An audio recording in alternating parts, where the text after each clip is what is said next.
चव्हाण आलेला आहे. राहू दे इथं येत्यात तात्याकडे द्या.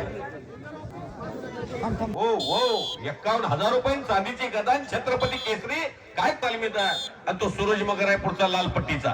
अंकुश आरकेले सर प्राध्यापक पंच म्हणून आहेत. इतिहासामध्ये कधीच न झालेली कुस्ती तिकडे विश्वजित नरोटेच्या हातात लागली बघा. प्रमोद सोळ आणि सतपाल कुस्ती गाजली आजच्या मैदानामध्ये.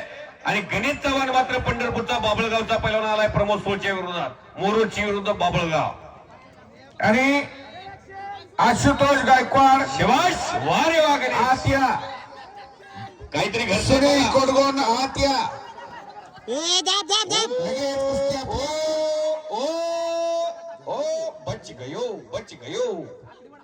बच गयो मैदानी कुस्ती नाही स्पर्धेतली कुस्ती.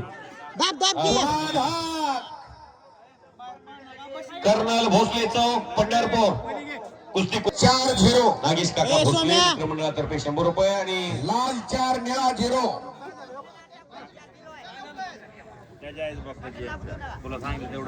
शशिकांत कांबळे साहेब आशुतोष गायकवाड यांच्यातर्फे सुनील कॉमेंट्रीसाठी 100 कोडगोन रुपये.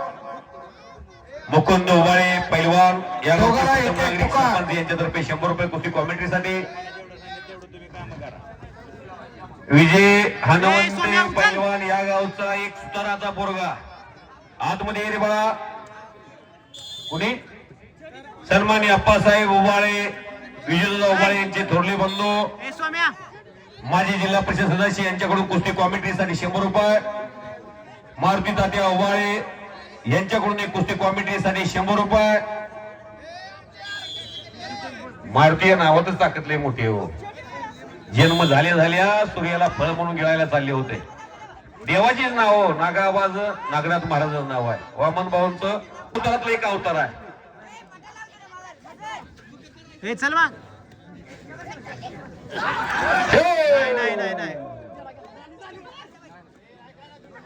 हो सूरज कुस्ती लावण्यासाठी अर्ध डिपार्टमेंट सांभाळलेले सूरज.